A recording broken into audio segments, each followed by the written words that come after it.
back to my YouTube channel. It is me, Marquise G, and I am so grateful to have you on my channel watching this video. So if this is your first time seeing my lovely face, hi, it's nice to meet you. I am the youngest old auntie that you will ever have, because I'm young in age, but I'm old in spirit, honey, okay, period. I know it has been a super long time since I've done a video.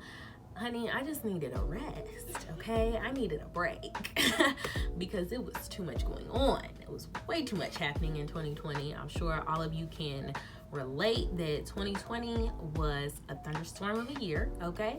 But it's over now, so we're gonna leave that in the past. But I just need to take a break. I even took like a 3-month hiatus off of Instagram. No posting, no liking, none of that. I deleted the whole app. Everything had to go. And I felt a lot more at peace after I did that. I always heard people say like, oh, I'm taking a break from social media. I'm, deleting my social media. And I would always ask just like, why just don't open the app? Like, you don't have to go and get in the app. But honestly, after I got to the breaking point that I did, I realized why you have to literally go and delete it, because I think now in the age that we live in, it's like a reflex at this point that you just want to go, and if you're not doing anything, you just want to go and open the app. And there were a lot of times when I first deleted it that's literally what I wanted to do every single time. But one, because I'm lazy, I knew I was not about to go and just download the app just because I was bored. So anytime that I wanted to go and felt like I needed to open the app, I would go and do something productive. So go through and like clean out my emails, or watch a YouTube video, or read an article, or read my book or something like that. And honestly, I felt very cleansed. I felt very replenished and zen. I've only been back on Instagram for maybe like 2 weeks now. I just started maybe about a week ago. So make sure you go. If you're not following me on Instagram, make sure you go and follow me _Dr. Get caught up on some of that content. I've been trying out reels and everything. What else has been happening? Oh, happy new year. Happy 2021. It is in fact a new year, thank God. Okay, we made it, hallelujah, by the grace. I keep seeing this meme that says like 2021 was like we finally woke up from our worst nightmare or something like that. And I truly believe that. I don't know, I felt a new lightness in the air since 2021 has started a little bit. Maybe it's just me, maybe it could be the week I'm having, I don't know. But I do feel a little bit of a transformative air since 2021 has started.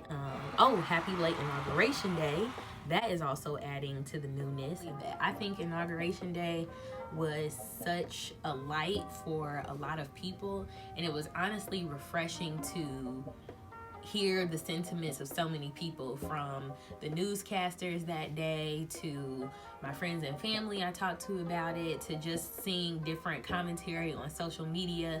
It was just a lightheartedness and an air about that day that just felt so peaceful and calming and gratifying in a sense. But that day, I woke up and I just felt so, I really didn't have any intention on watching the actual inauguration. But I ended up watching the entire thing from about 11:30 till when it ended. I think it was maybe around 4 o'clock or so. And it was so mesmerizing to me to watch and to hear all the commentary from the news reporters, and just to really realize what that day and what that moment meant for so many different people and for so many different reasons.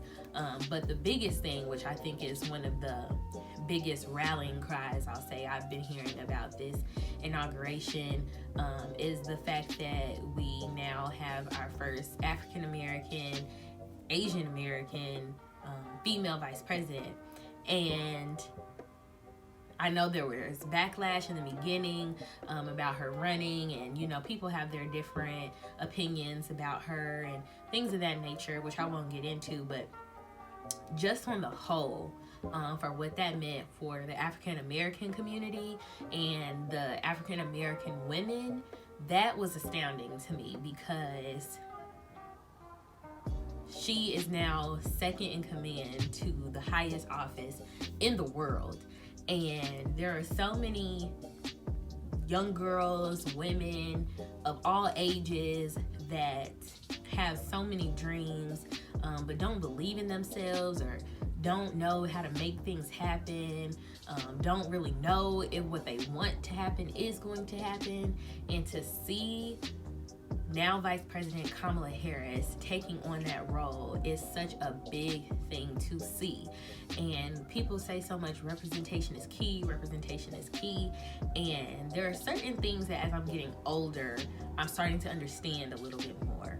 And I think it's because that growing up, I think honestly, I operated in a box and I never really looked at things as disadvantages. Or I think my biggest complaint growing up was just that my parents were strict, which I'm grateful for now, of course, but I think that was just my biggest complaint. But other than that, I never felt disadvantaged because of my gender or my skin color or how my hair looked or anything like that.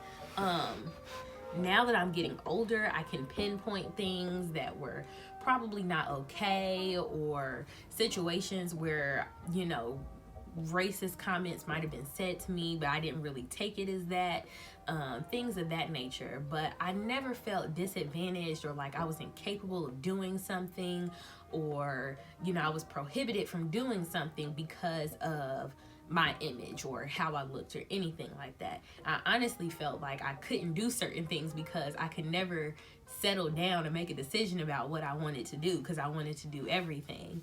But now that I'm getting older, I can understand what that means for a lot of people, and even myself what that means, because there isn't a lot of representation in a lot of different areas. And now that I'm older and I can see that and understand that, I can truly understand what that might mean for someone else.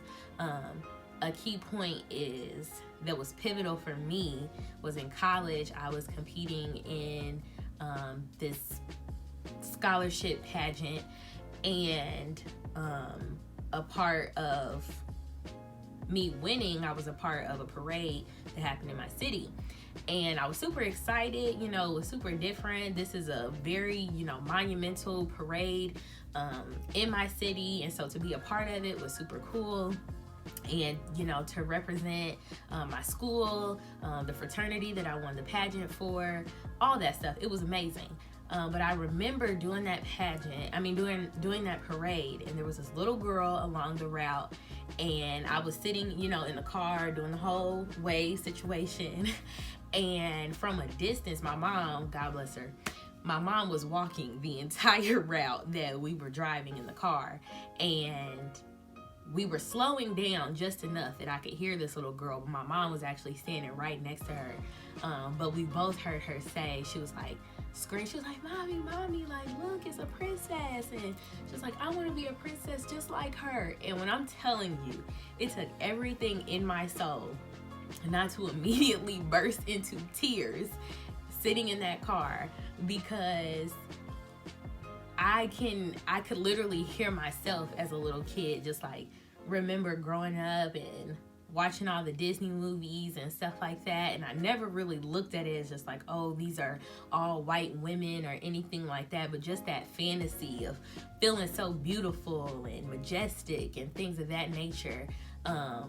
I just could hear myself in that little girl. But the fact that she looked at me and saw an image or, you know, a figure that she could relate to that made her want to be that was just so awe-inspiring to me. And from that day forward, it changed how I perceived the things that I was doing and the activities that I was being a part of, because it made me realize, to me, it might just be, you know, another job or another activity or another club or whatever the case may be. But to somebody else looking in, you know, they're in awe. They're, you know, I want to do that. How did she do that? And I've heard this about different things that I've done, but I've never understood it, because to me, I was just doing what I wanted to do. But that's easier said than done in a lot of people's cases. So I say all that to say that inauguration signifies so much change in so many different ways. And I think that a part of this year, I told myself I would be more intentional about how I go about just interacting in my everyday life. So whether it's how, I'm treating myself, how I'm treating my friends and family, my co-workers, whatever the case may be, I want to be more intentional and making sure that I'm leaving a room better off than it was when I walked in. So my 3 big words, I always believe in the power of 3.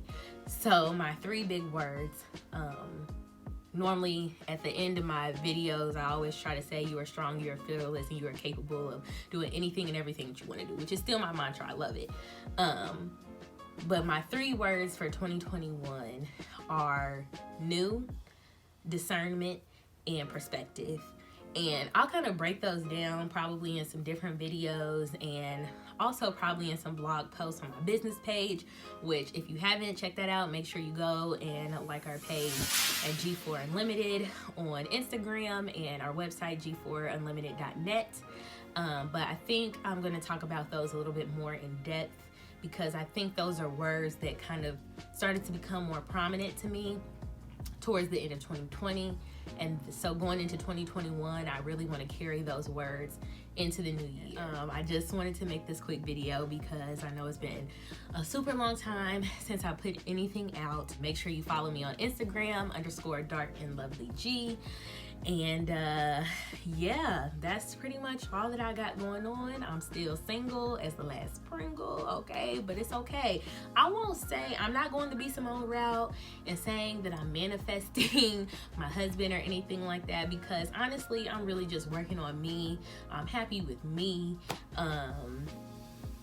Yeah, I just, I'm enjoying just having fun and living my life and just waking up every day and seeing what's next. But right now I'm just more focused about being intentional about me, myself, my family, my brand, and my aspiring entrepreneurship. So that's all I can be focused on. But just still, I want to be more, I am manifesting better relationships with people, whether that's romantically or just personally. I am manifesting better relationships because I do want to maintain good connections and networks and building my circle around me and things of that nature. So let me know in the comments below what you're manifesting, what your objectives are for this year. I won't say goals, but what are your objectives for 2021? Let me know how your year is going so far. I know we're only 3 weeks in, 4 weeks probably by the time this video comes out. January's already done, which is insane to me. So, that should tell you, make sure you stay on your P's and Q's, but just let me know how things are going for you down in the comments below. Let me know what some different content you would like to see this year. I have a lot of super fun, cool ideas that I'm excited to introduce and see how those go. I will be coming back with Meal Monday videos. I'm trying to figure out how to make that a little bit better for you guys. I did get some feedback on, just wanting to be able to see different angles a little bit better. So far I am shooting and editing all of this myself with just one iPhone, so it's kind of hard to do all of that, but I am working on a way to make that a little bit better for you guys, and also some other cool and neat ideas coming soon. So yeah, I'm super excited, and I think that's all that I have to say. Yeah, like, comment, and subscribe, and I will see you next time. Bye.